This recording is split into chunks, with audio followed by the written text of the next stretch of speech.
The classical gangster production was all about the snazzy and dangerous criminal lifestyle. At the turn of the millennium, especially from 2001 onwards, entertainment media started to get more serious, telling more mature and unflinching stories that moved away from the older style. Two such films were the Hong Kong thriller Infernal Affairs in 2002 and its American remake The Departed in 2006. When it came to crafting a contemporary crime release, both films made full use of their respective settings and cinematic aesthetics. Having recently watched Infernal Affairs myself, it's time for my own take on the two flicks. Let's dive in.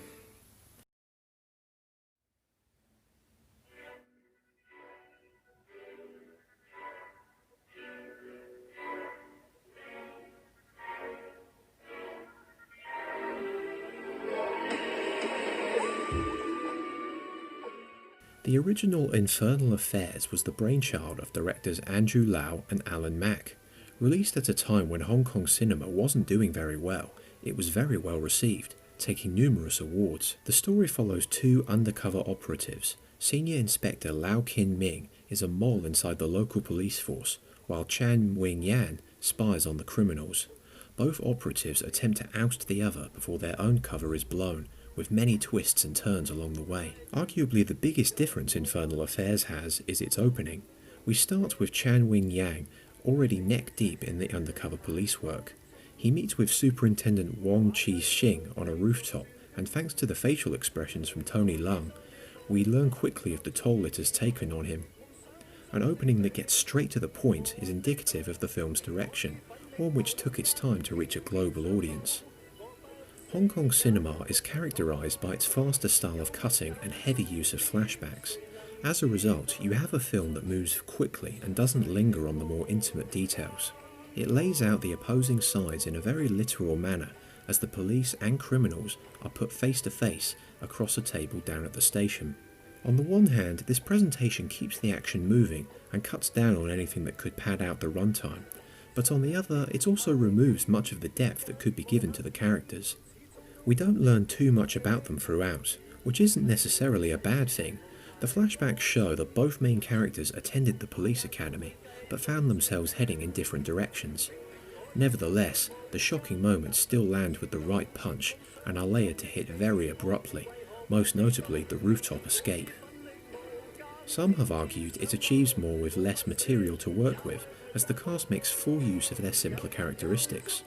For example, the crime boss Hon Sam is mostly laid back and nonchalant, overly confident of his high status in the criminal underworld. That just makes it all the more surprising when he's shot down by one of his closest confidants. Unfortunately, Chan also loses his life, killed when a second police mole is revealed in the film's final moments. It's an effective ending. The undercover triad checkmates his police counterpart and successfully escapes his criminal life. As the bagpipes play over the conclusion, you're left wondering where Lau will go from here. His marriage has been ruined as a result of Chan smuggling a gang conversation into his new sound system. Will this spread to those around him? It's all left rather ambiguous. To this day, Infernal Affairs maintains its high critical reception in Hong Kong, and also created a trilogy. It didn't take long for Hollywood to pick up on it.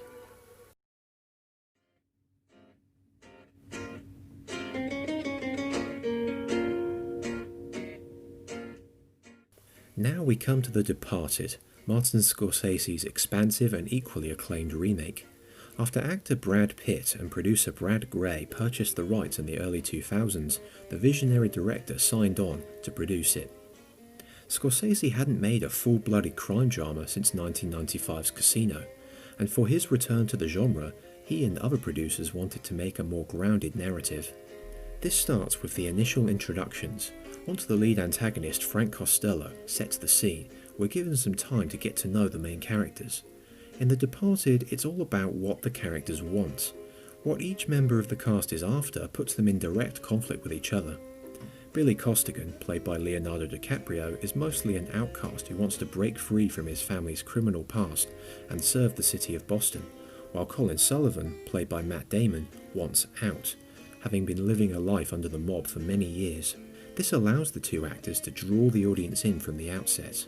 As with all of the director's crime output, The Departed is far longer than its source material. By stretching the film's runtime out to 2.5 hours, the sense of tension and frustration is amplified.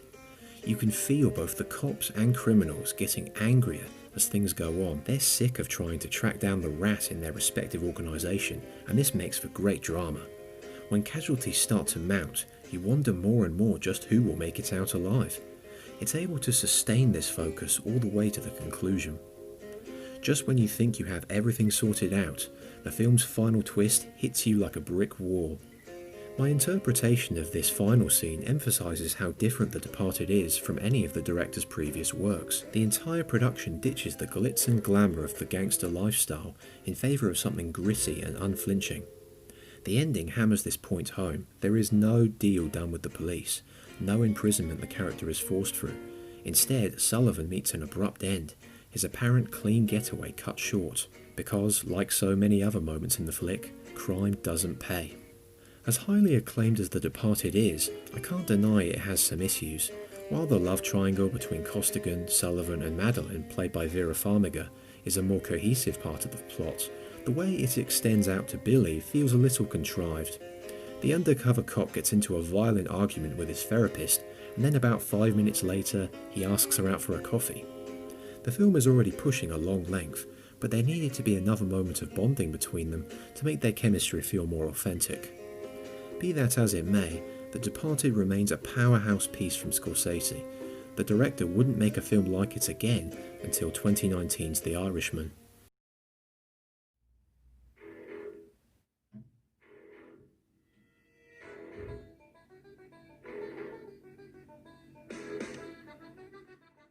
When looking at both films together, you'll find a production that stood out among others in its genre and a reimagining that took everything it accomplished further. They deal with a key question: is it right to commit awful acts in pursuit of ultimately virtuous goals? This goes hand in hand with the realistic tone, as Chan and Billy are constantly forced to keep up their appearances. Of course, cultural differences play a major role in how the two films play out as well. The native title of Infernal Affairs is The Unceasing Path, a reference to endless suffering in the lowest level of Buddhist hell. In short, the actions of both our main leads only create greater difficulties for those around them. We see that Lau has the makings of a comfortable middle-class life, and sets his eyes on that classy sound system. But that only means he has more to lose. Chan, on the other hand, merely seeks to reclaim his identity and place in society. In The Departed, its heavy trappings in Irish culture and Boston's wider history of immigration are incorporated into the characters. That notion of coming to America in search of a better life, greatly embracing Catholicism, and finding your background can influence your opportunities, all play major roles in which the two rats find themselves. Billy is dropped from the Special Investigations Unit and placed in the undercover scene instead, while Colin is given the opposite, creating a greater sense of contrast. In spite of strong thematic elements, both films suffer from a similar problem, and that's underdeveloped side characters. For Infernal Affairs, it's the female characters who don't have all that much to do. There's one moment when Lau's partner Mary states that she can't decide whether the protagonist in her novel is a hero or villain. On the opposite side of the spectrum, Chan appears to fall for his therapist Lee Sum-yi, but it doesn't go very far beyond that. The 2002 release aims to avoid distracting from its central action. In The Departed, much of the main cast, especially Jack Nicholson, Martin Sheen and Mark Wahlberg, are able to get their unique characteristics across, but other members don't fare as well. Most notably, Anthony Anderson as Trooper Brown. He's just there through much of the film, only showing up to talk with Costigan at the opening and ending. The film has an outstanding cast, but this often means that those outside of the headliners are left short-changed. Which film is better? That's irrelevant in my view. Instead, it's all about which style you prefer. Is it the fast-moving thriller, or a more detailed character-focused affair? The strengths and weaknesses brought by both releases often form the backbone of many debates surrounding remakes. No matter which you choose, both Infernal Affairs and The Departed led the way for the modern crime thriller. Thanks for watching, and a Happy New Year to all my viewers. The Departed is my all-time favourite film from Martin Scorsese. Going back and watching the film that inspired it was an intriguing viewing experience. Which of the two is your favourite? Let me know in the comments below. If you enjoyed the video, you can follow my blog at the links in the description.